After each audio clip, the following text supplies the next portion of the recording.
I certainly think for the year 2025, we've already well and truly surpassed 2024. We're only 4 months into the year. Our pipeline continues to grow.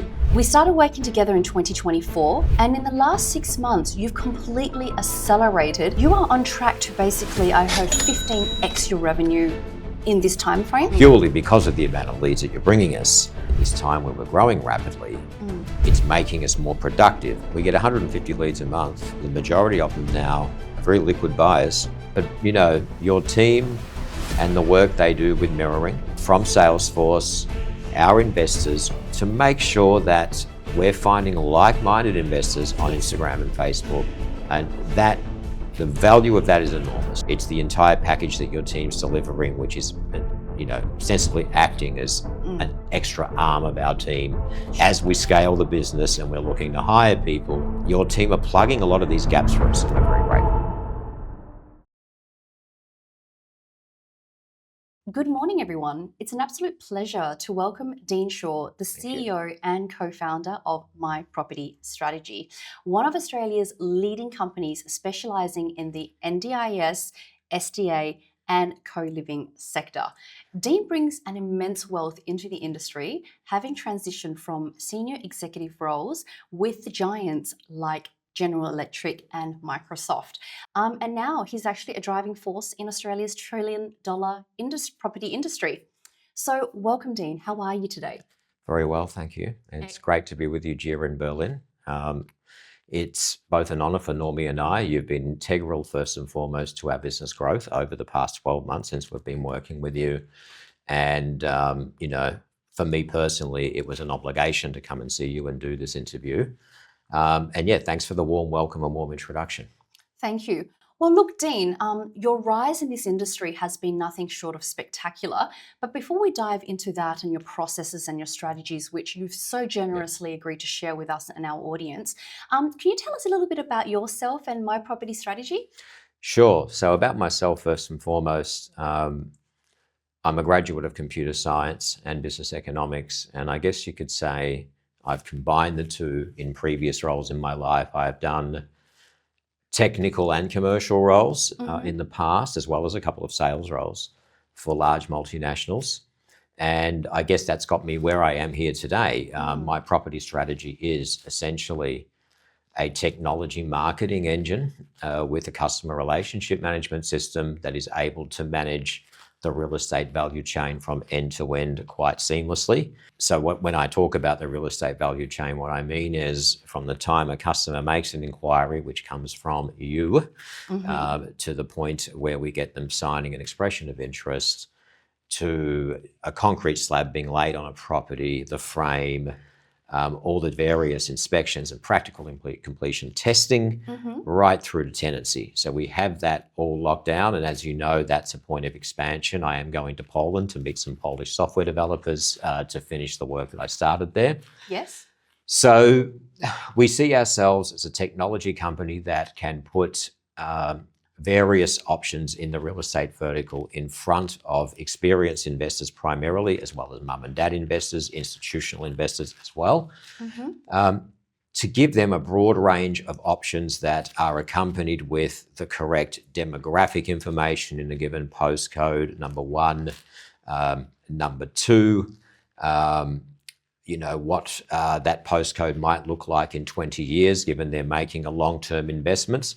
So it's more like an economic advisory rather than a traditional bricks and mortar real estate agency, because these types of investors tend not to deal with those types of agencies. So to put it bluntly, I guess I've got two comments here. From what it sounds like is, let's make it very clear, we should be listening to you today because at the heart of it, you sell real estate, specifically in the NDIS, SDA and the co-living sector, and you're using technology to drive those leads into sales. Yes. Great. And rumor has it that we started working together in 2024, nearly actually a year ago. And in the last 6 months, you've completely accelerated. We won't disclose too much about the sales volume, but you are on track to basically, I heard, 15x your revenue in this time frame. I certainly think for the year 2025, we've already well and truly surpassed 2024. We're only 4 months into the year. Mm-hmm. Our pipeline continues to grow. I'm hiring, as you know, Yes. so the business is definitely in scale mode. I would be very surprised if we didn't 15x on last year. Wow. The goal is to do significantly more than that, actually. Yeah. So no regrets leaving your corporate life? Not at all. Yeah, I mean, that's, you know, I mean, don't get me wrong, I'm very grateful for the 20 years of corporate experience, particularly, again, having those roles in technical roles, sales roles, and commercial roles. Mm-hmm. And in getting a startup with my business partner, Normie Diamond, who is, you know, as I said, an Yes. SDA expert and a real estate expert, Mm-hmm. an expert on the Australian demographic landscape, Sure. combining that with the fact that I can do marketing, software implementation, Yes. sales, means that those 20 years of experience in the corporate world were absolutely necessary, you know, to get me where I was today. So I'm very grateful for it. Would I ever go back to it? Not in a million years. Great. The freedom I'm experiencing now, the new people I'm meeting, the ability to work from home or to work in another country if I so wish, and just the general freedom. And of course, let's be honest, the ability for one to control their own destiny is the most important aspect of all of it, I think. Yeah. Yeah, and I know even after this, you're about to fly back over to New York to speak to institutional investors as well. Correct. Yeah. So I've got two big milestones I need to achieve before I go back to Australia, and that is one, to ink a contract with an II in New York, and the other is to get the Polish developers on board with what we need to do with Salesforce.com, the customization I've done therein. Yep. And that involves obviously your team as well, who I plan to get a license for, working with them from the beginning. They're next door to you. You're based in Germany. They're in Poland, so it works quite well. For you to get, you know, the sales ingestion and the marketing in there correctly, for them to capture the life cycle management, and then to work together on the post-sales marketing that Salesforce can obviously pump out back to the customers we've already got signed. Look, Dean, I think the biggest reason I really was very excited to bring you into the boardroom to have a chat is it's actually your sales process. You see, I've always believed that generating a sale, it's like moving your players around a baseball diamond, right? Yeah, you know, it is, yeah. Generating your lead is really actually, I believe, one of the most important parts, but it's not the only component.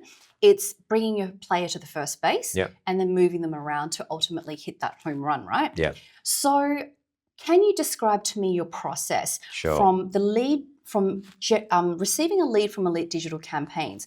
What is your process where so many fail to actually develop trust and take them on that journey to become ultimately a transacting client that's willing to invest over $1 million with you? I guess we could use the baseball analogy. It might mean there are 5 bases instead of 4. But your point about you being the ingestion, the mirroring of using Meta's machine learning algorithms and all this kind of things, we get the right investors. The forms have the right information. We know which customers have self-managed super, for example, and enough to put a deposit on real estate. That comes from you. That gets us to first base. It gets us the conversation.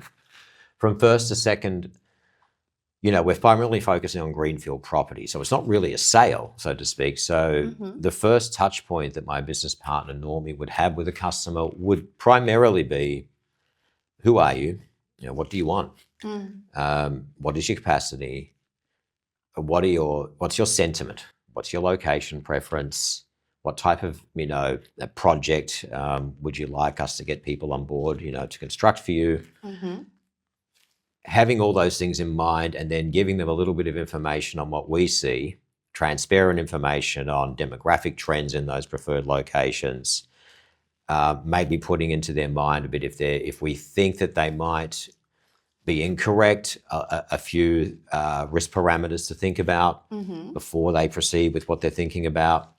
Have that conversation, distill it, put it in our CRM, so we know what basically they're looking for, what the capacity is. The CRM will match that with the product. Then, you know, when they're going to obviously come back for touch point 2, we'll further the conversation with them.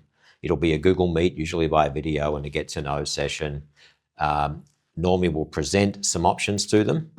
based on their preferences and maybe one or two, dark horses that they might want to consider based on what we've seen in their customer profile. From there, again, they've got to go off and think. This is a long decision. It's not something to be taken lightly, particularly with mum and dad investors. They're putting their life savings into this a lot of the time. So the third touch point, they're obviously going to go off and see a mortgage broker or somebody that's going to vet their ability to service of this. If they're a cash buyer, that doesn't matter. And then they will come back to us and make a final decision. We'll usually then give them another 48 to 72 hours to work out how the numbers look over a long period of time. And again, just small little things like it's a 20-year investment. This location, you need to have a good look at it. Comparing, say, an investment in Tasmania. If I was to do a long-range economic forecast, I would say that Tasmania is probably the best in terms of, that the rule of law is going to be functioning there. Correct. I would bet nearly 99.9% that's one jurisdiction where, things are going to be pretty much as they are today. So all of those types of Q&A that happens in the meantime, those, that week and a half or 2 weeks, it comes to touch point 4 where the customer will generally submit an expression of interest. And from there, we get all the stakeholders involved. That expression of interest is submitted, and we will commit always then to introduce them. And I think this is a piece of value that we have been recognised for over and above our competitors. If it's an SDA property, we'll always make sure that we introduce them to the SIL provider, the carer, the SDA provider, who will corroborate the exact demand in that area. Excellent. And the exact demand, like for a given suburb or country town, which will give the investor surety that the property is going to be tenanted, and quite often we'll get them to commit to that in writing. That's touch point 4, and from there, it proceeds to construction. So from what I can gather out of all of this here, Dean, I guess what our viewers are very interested to know is there seems to be a lot of patience with your process in that there is, you come across as a very measured and patient man. You're not trying to call them immediately when we generate the lead, and you're trying to sell to them on the phone while they're shopping at Woolworths or something. Right. Well, again, I think the real estate industry in Australia generally does have reputational issues, let's say. We've seen, we have data that talks about, advertising lowball numbers online. That's a classic one, which the industry has kind of, I think, struggled to get under control even today. We still see it. We have these auctions where properties end up selling for $150,000 above market value. So we don't want to play in those spaces. What we want to do is say, this is a market valuation report in aggregate for a given territory. You, Mr. Customer or Mrs. Customer, can go, right, this is, we have the data, we know what we're working with, and then we will find them something that is always, we do our very best to make sure that it doesn't exceed the market value of that area by the time the building is finished. There will be cases, obviously, another piece of our business model is to look where capital growth is happening, and we focus on areas where we believe Western Australia was the classic example last year. As you know, you're from there originally, and property went up by about 25% in 1 year. And at the beginning of last year, Normie and I were very focused on Perth. We're not anymore because we believe that has been exhausted. Western Australia we've seen commodity prices fall through in the past few months, the trade war with America and China. All these macroeconomic factors tell us that Western Australia is becoming quickly a no-go zone now, and we're focusing on other territories as a result. So this patience you speak of is we see ourselves, we're not real estate, we see ourselves as kind of an economic advisory, providing all the information at the micro level down to who lives where, what's the average age of a person in a given area, right through to the market value trends of a given area and the property cycles that happen, therein in different parts of Australia. And that's how we operate. That requires patience by definition, and that's how we want to operate. And I guess by going slow, you actually go faster, right? Because you're creating all of that value and that trust with your prospect before they even do business with you. And the truth is, we've spoken about it before, is we don't go into objection handling, but let's go into objection prevention. Yeah. Let's put all the ugly on the table in the beginning. Let's address all of those discomfort with the clients from the beginning, because then when you come with transparency, that trust is so much faster to transact on. 100%, yeah. I mean, this includes, again, I see it as a 20-year decision. Yeah. So in 20 years. So no big promises that next year they're going to grow by 28%. Think about Sydney. Think about Sydney as an example, right? Yeah. Sydney is the metropolis of Australia. It has ridiculously high value real estate. Mm-hmm. It is potentially just about the most expensive city in the world to live in if you look at the price to income ratio. And, you know, would I bet on Sydney in 20 years? I don't know. I mean, if the city's hit 10 million people and its infrastructure does not keep pace, which we've seen in Australian cities, then it's important to make investors know that there is a possible downside risk with that investment, right? Sure. This is a real thing that you've got to consider. Yeah. That potentially at some point, the combination of Sydney being potentially already overvalued and not being the Emerald City in 20 years that everyone sees it as could mean that, you know, you don't have a good long-term capital growth investment. So if you're going to invest there, you need to have, we prefer to provide this information and our opinion up front on those things, right? It takes a lot of courage to have this candor that you have with me, particularly with our audience as well, right? So I can imagine. So I guess just to quickly summarize, from what I can sense is you don't try and sell immediately on the first phone call. Yeah. You act as an economic advisor. Yeah. Just giving people the facts that they need to know. Yeah. You are not afraid of dealing with highly sophisticated investors, which seem to be the leads we actually generate for you. Correct. And you really take your time in being patient. And just curious, on average, what is the time frame from lead generation to receiving a signed expression of interest on average? Yeah, in aggregate, obviously there's a sliding scale. Of course. I mean, I would say it's a month or thereabouts. There are exceptions. You know, there may be land available in a given location that's cheap, and that there may be a builder or an SDA provider in an ecosystem that says, right, we can get this done in 6 months. Sure. You're going to have a cash flow positive investment within 9 months. So in situations like that, it will happen more quickly sometimes, but in general, about a month. Okay. It's quite often people have families to consider that they need to speak to.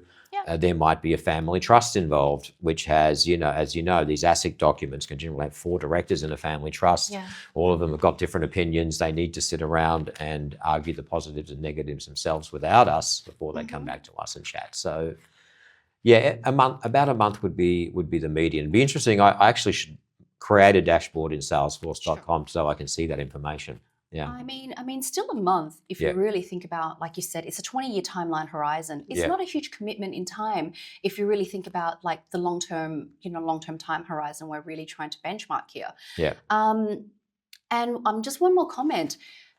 A month, you managed to fit quite a lot in your process from obviously the advisory piece, working with the clients, and introducing them to all of your stakeholders. I mean, that's a lot of courage, again, to make sure your stakeholders are involved. I think that's absolutely necessary. Sure. You know, we want people to go away having signed the EOI, feeling comfortable sleeping at night, especially when properties are unconstructed. Yeah. Because, you know, we have the risk of a delay of a concrete slab being laid down. All sorts of things can happen. So we need them to know that the right team is in place to manage their investment, and they've met all of them, every single one of them. This has been a key advantage from us. I mean, I don't have a, you know, complete market knowledge of what's going on here. What I do have is anecdotal evidence where customers have told us that we're the only people that do this. So that obviously is a key advantage to building trust, and may hasten. A month may seem quick because of that, I'm guessing. Yeah. Well, like I said, when you're willing to go slow, you end up going fast, You do. right? Yes. And just curious then, in that case, coming back to, like, I guess, industry terminology, your fallover rate, what would that be? Or success rate through to completion? Fallover rates, to some degree, can be outside one's control, Yep. largely due to regulatory factors, for example, where the government may change, or the lending criteria overnight, which may then affect some buyers. Sure. Or, as was the case about 6 months ago, Gia, where a finance company overlended and had to pull back, and as a result of that, a lot of customers were sitting on preliminary approvals based on the criteria of the finance company, which became declines afterwards, right? So these are things that are outside our control. Yep. They happen. If you're looking at standard fallover rates from EOIs, they will hit, it'll be about 10%, but some of them re-sign. That's low, Dean. Yeah, it is. Yeah. For the product, yeah, for the sophistication of your investors, Yeah. And also, like you said, for an unbuilt product. Yeah, well done. Yeah, we're doing pretty well with this. Yeah. And in fact, to be able to put that risk contingency into our P&L at 10% helps me sleep at night as well.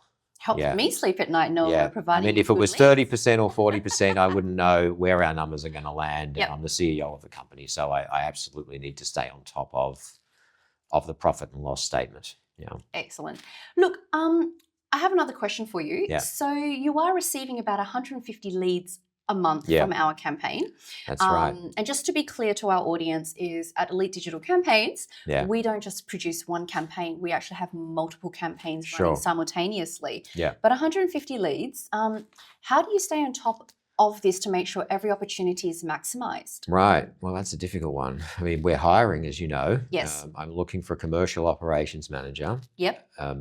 To manage both the hygiene of our customer relationship management system, because we're getting so many leads, as well as day-to-day operations of the business, which will allow me to focus on institutional investors and some other things. I'm also looking for a business development manager, purely because of the amount of leads that you're bringing us. And, we have a lot of partners in our ecosystem as well that like us doing the marketing for them. So I've got to scale to that, and this means hiring. So how are we managing it right now? I think, first and foremost, that number of leads, 5 a day. Your team's input and working with Normie, my business partner, to make sure from the outset, from the time we get the Meta ingestion, self-managed super fund customers are identified and put in one bucket. Now, that's crucial because the conversion rate of them is high. Your segmentation is quite sophisticated. From the moment I spoke to you, you really understood that. And it needs to be. Yeah. And I had to get this right before I scale the business and start hiring. Yes. I didn't want to do it afterwards. We've been a startup. We're now a scale up. You have to have those things in place. That segmentation of your customers, who they are, as well as the roles of individual performers who you're hiring, need to be more segmented as well. That's the definition of moving from a startup to a scale up. Sure. I've scaled an IT startup once in Australia, and I've learned this lesson in the past. So managing those leads, one, the ingestion's correct, so we can filter out ones we think are very, very low probability. Okay. Based on that. Secondly, Normie is working very, very hard. My business partner, obviously, and I'm very thankful to him for that. Normie, by the he's way. working 7 days a week. Yeah, hi, Normie. And we will be getting him some help soon. Yeah. Excellent. And look, in that case, let's segue into this. I think what's really defining from the beginning when we spoke was I really believed you are a technology company that happens to sell real estate, right? Yeah. So what sort of, how do you leverage technology and automation in your sales process to handle these 150 leads? So look, being a technology company that happens to market real estate, particularly greenfield development, means that I guess the idea occurred to me because Normie and I were soundboarding at the beginning of what we should look like. Now, I had a look and had, permission access to real estate companies' customer relationship management systems. And essentially what they are just a vertical dashboard of a customer, their age, their phone number. They might have a small piece of text about what kind of product they prefer. Now, there's no reporting on that, no analytics, no sentiment capability. So I thought, here's an opportunity. So I literally, before I even registered the My Property Strategy Private Limited entity, I sat on a beach for a couple of weeks and built the crux of the CRM to make sure, an inquiry is received, that it flicks over to EOI signed and hits that stage. And when it's at EOI signed, things like customer budget, location preference, investment history are all captured. And then you can report and bucketize that customer with he or her, the other customers that are in that same bucket, which allows Normie then to have a bunch of dashboards and you can go, right, I've just been told by an SDA provider and a SIL, or let's use co-living here. Sure. A company is going to construct 100 co-living apartments, 4 bedrooms in each, 4 kitchenettes in each room, a traditional co-living for students, right next to Melbourne University, for example, or something like that. Sure. We will know when that's coming, just at the click of a button, which customers we've already spoken to over the past year and a half would like to invest in such a product. Now, that is a lot more advanced than other real estate companies are able to drill down into that we've seen. So this speeds up productivity. Yes. And this is why we are essentially a technology company that markets real estate. We don't sign the contracts. Our partners do that. And they obviously love the work that we're doing, and they keep bringing it to us, and we're signing more and more partners. Pretty much by the month at the moment. Yeah. Similar to you, look, I came from the finance sector. I love logic. I love system. I love processes. Yeah. So this is absolutely my language. Right. So I have another question for you, I guess. So is it Salesforce that you use? Yeah. So Salesforce.com, and then I customized it to capture the real estate value chain. I did the development work myself. Okay. So you integrated Salesforce yourself? Yes. Impressive. Now I do need to finish it. A couple of the developers who can focus on this. And this is, I'm here in Europe partially for this reason, to see you, obviously. The guys I'm looking at in Poland have excellent, experience doing this. They have strong reputation in Poland for coders. That space is proliferating. I read one report where they get an international score of 98 out of 100 from the developer community, while the US gets 78. And they cost about a quarter of that. So I mean, it's a real no-brainer, and they're very easy to people to work with. Their English is excellent. They understand the business requirements and all those things very well. So And look, before you even started My Property Strategy, what's unique here is so you really took the time out to actually think about the customer journey, your processes, and what would you have to say to, I guess, clients out there that is still trying to hobble their business through with spreadsheets and reluctant to perhaps invest in a really solid CRM? Because a good CRM costs money, especially Salesforce. What do you have to say about that? Well, the key to growing a business where you're signing individual customers primarily is KYC, know your customer. You need to know them. Not everybody has a photographic memory. So you need to have a system of record that is accurate, that is able to distill and bucketize those customers very accurately. Right from the customer's age range to their preferred investment type, location, capacity to serve said investments, and what category they fit into. We get people with $2 million of superannuation. I mean, that means they can easily finance $6 million worth of property. Back onto this, Dean, how crucial is it that, clients actually do invest in a robust CRM and plan for the future? Because sometimes we can get so enamored with making all of this money, we think the processes can catch up, right? Yeah. Well, I mean, it comes back to, do you want to be a startup forever, or do you want to be a scale up? In startups, everyone does everyone's roles. Yep. Systems are less important because you are building, you can live with a vanilla customer relationship management system, maybe to your first 100 customers. And from there, distilling them based on buying preferences, sentiment, location, budgetary constraints becomes impossible once you hit a critical mass. So you need to prepare for that early. In my case, I did it before we even made our first sale. I rigorously got my head around the value chain of how real estate works, from inquiry through to tenancy of a greenfield construction, whether it be a commercial property or otherwise. And I think that has now put us in good stead, for the future, for where we now have a database of customers.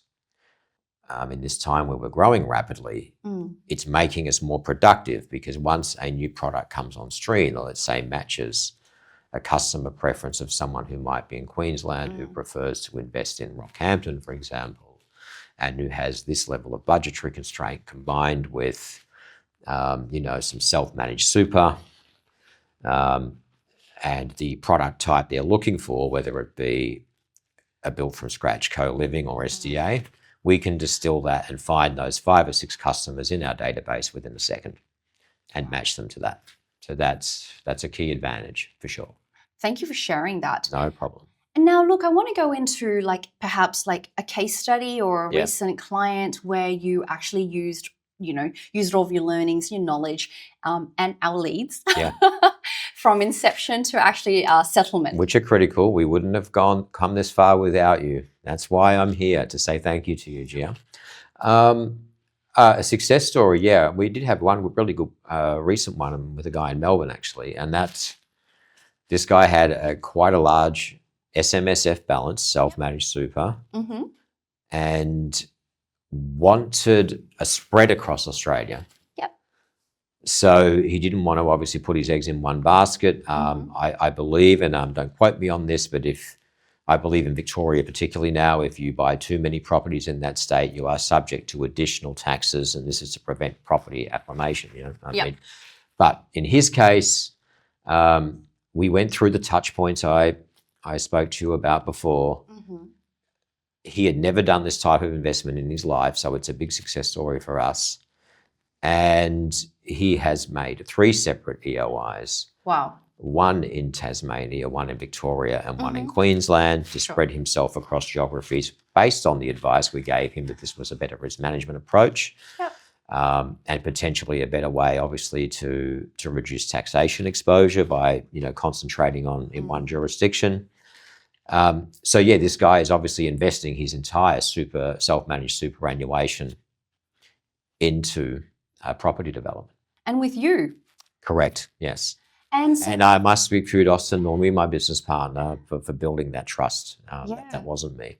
And again, you followed the process. You ensured that he met, from the moment the lead came through. You didn't call them or harass them to the point where they wanted to get listed on the FBI Witness Protection Program. Right, And you obviously introduced him to all of your stakeholders, right? Correct, so he's met SDA providers, who operate in those 3 jurisdictions, and he has also been given a letter from them, which will, give him the surety he needs, or has given him, I should say, the comfort he needs to be able to go, right, these properties are going to be tenanted.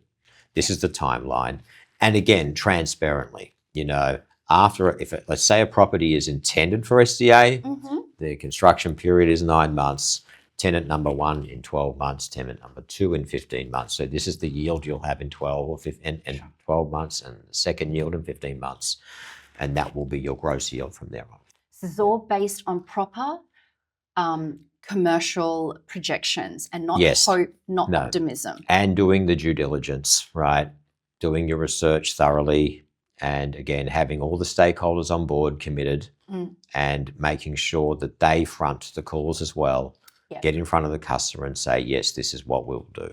So 3 deals, technically speaking, from Yeah. one inquiry. Yeah. So Dean, look, my next question is, some people say, look, we use primarily Meta and Google to generate these inquiries, to drive traffic, Right. and using a lot of our personal IP to work with you. Yeah. What do you have to say then when people say, oh, those platforms don't work? Well, we get 150 leads a month. I mean, many of them, the majority of them now are very liquid buyers. Mm-hmm. But you get some shit ones too, let's be honest. We get those. We get those.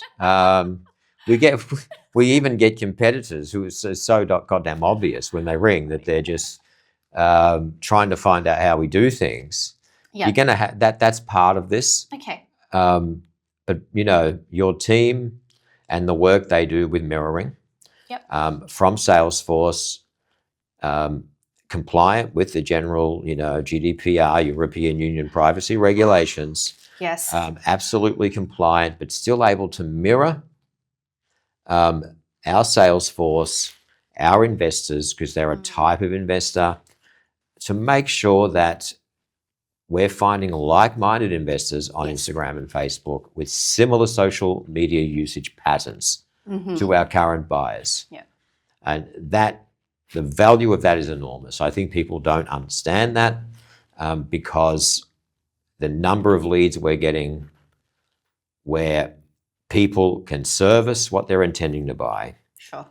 And quite often are working in similar industries, in similar job titles, for example, to existing investors we have, means that it's working extremely well. And we're very, very thankful to you and your team, as well as having your team based in our time zone. Yes. Which is meaning that they're totally responsive all the time to any changes that are happening. And that means, with our advertisements, the aesthetics of them, or a regulatory change, whatever the case may be. So it's not just the mirroring, it's not just Facebook and Instagram's value, it's the entire package that your team's delivering, which is, ostensibly acting as an extra arm of our team as we scale the business and we're looking to hire people. Your team are plugging a lot of these gaps for us, and we're very grateful for that. And thank you, Dean. Look, I want to come back to this, is that, it's patience again. Yes. Look, we're celebrating our 12-month anniversary working together. We are, and we're here in Berlin to do that. Exactly. With beautiful dinner last night. That beautiful Italian restaurant with you and your partner. Yes. Yeah. So I guess, without leading you into this, that patience and that engagement process, how crucial do you think that was? Because what we're finding a lot of the times, again, and not all, is that a lot of the clients, a lot of people think that they can do this for 2 months, and then if they're not seeing instant gratification or instant results, that they say this doesn't work. Right. What would you have to say to that? Well, the number of leads keeps continuing to climb that you're bringing us, right? Every single month it goes up. I know, because my credit card is being billed by Meta much, much more money than it was a few months ago. What I would say to them, it's very, very simple. The whole process of building a partnership, of forming, storming, norming, normalization, etc., and then finally succeeding. You're going to get things wrong in the beginning. Everyone, for example, the questionnaire that we have around self-managed super was not included. And this is a crucial growth area of property in Australia. We now have a very, very good visibility into the SMSF capacity of every single lead that comes in. That stuff takes time to work out. You're not going to know that from day one. So patience is required. And then, of course, the advertising itself. People buy Coca-Cola because they see it everywhere. That's a really simple analogy. But when they're seeing our ads continuously, obviously over time it's resonating more, and they're saying, oh yeah, they're doing this now, they're doing that, and they've got these types of products. So, the first 3 to 6 months you're building, and then you're listening to the market, you're looking at the ads, you're seeing what works and what doesn't, and sometimes it's even aesthetics. I mean, I learned this my first graduate job at Schneider Electric, where you put, in this case, IT widgets in certain positions on the advertisement, and you get a 30% higher hit rate for whatever reason, how human eyes are attuned to such things. Yeah. So you've mastered all this for us, and we're humming along. It took only a few months, but I would say in the last 6 months, the number of inquiries has risen to the point where it is today and where it was, say, 8 months ago, it's an exponential rise now. Yeah. Well, it's been a pleasure working with you. I think a big part is, I've got 2 more questions before we wrap up, is, the hook. What happens even when we work with the best developers? They very often can actually neglect the offer, which is so crucial in actually getting attention, right? And we love working with you because you're so open-minded to the different hooks and the offers that we present. However, my question is, how do you stay within the boundaries of all that compliance and regulatory framework that is becoming increasingly scrutinizing within that industry? Well, it changes a lot. And for example, obviously the rules around borrowing and financing are very strict in Australia. Now, we're not advisors in that, but we need to be across it. Yes. This has changed significantly over the past 12 months.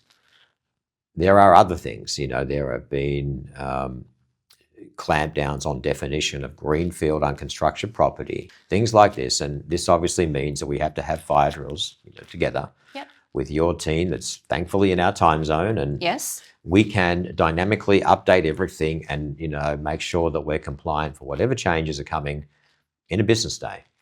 And that absolutely, again, you are an extension to our team in this regard. Normie and I could not get this done by ourselves, Gia. We need you for this. Well, it's my team. It's my team. But I think also to note here is to all of our viewers out there is, with business, there's always going to be compliance and regulations, right?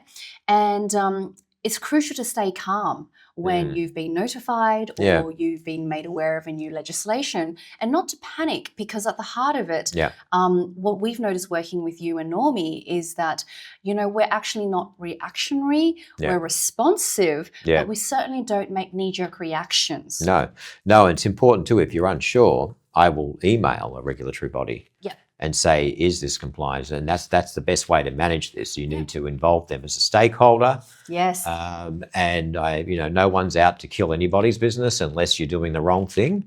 So that piece combined with your team means that, correct, we are responsive and we get it succinct. And, in the last case, that fire drill, I was shocked that we got it all done in the same day. So thanks for that. Well, it helped me sleep a lot better that night, I can tell you. Also, speed is crucial, right? For us, we understand, we whilst I think digital, we continue to move so quickly, right? Patience in your process, but yet also swift in execution. Dean, before I let you go, I wouldn't be a marketer if I didn't ask you for one more thought to anybody out there that's watching. Like, what has your experience been working with myself and our team at Elite Digital Campaigns? It's been first class. I mean, look, the fact that our numbers this year are already higher than last year, significantly, and will be considerably higher. I mean, I'm comfortable saying 10 or 15x higher than last year without giving anything else away. And that would not have been possible without your team. Your team is first base. This is how we get our inquiries. Normie and I would not be able to do this. So your team have made an incredible effort to understand the space we work in and the products, be it SDA, co-living, or commercial, and the nature of greenfield development where you essentially have bare land there. So they've made an enormous effort to understand everything from compliance and the regulations to how to the customers and investors we're targeting, and what their preferences are, and making sure the advertisements are tailored to those preferences to catch their eye. And I think without that, this is a partnership that builds a multi-million-dollar business. And I thank you personally from the bottom of my heart, Gio. You and I have been working together now for a year. I've really enjoyed working with you. Obviously, being in New York City over the past couple of weeks, it was nothing short of an honor and an ironclad obligation to come and see you. So, and do this, as well as have that beautiful Italian dinner we all had together last night. So thanks a lot. Yeah. Same time next year. Yes, same time next year when we're 15x higher and we're celebrating together. Absolutely. Thank you, Dean. Thank you for your time. Thank you very much. And I'm looking forward to 2025 and what the rest of it holds together. Thank you. Absolutely. Hi, it's Gia from Elite Digital Campaigns. If you've ever felt the frustration of not having enough leads or appointments to keep your business growing, you're not alone. It's one of the biggest challenges business owners face. Without a steady stream of quality leads, scaling becomes almost impossible, and it can feel like you're stuck on a treadmill, constantly chasing new prospects without real results. That's where we come in. At Elite Digital Campaigns, we focus on creating sustainable growth through a pay-for-performance lead generation model. This means you only invest in leads that actually convert, helping you maximize your marketing budget and avoid wasted spend. If you're serious about growing your business with a reliable, results-driven approach, send me an email at gia@elitedigitalcampaigns.com.au to see how I can help you get more high-quality leads and appointments, the kind that truly impact your bottom line. Let's connect and explore how to build a lead machine that works for you.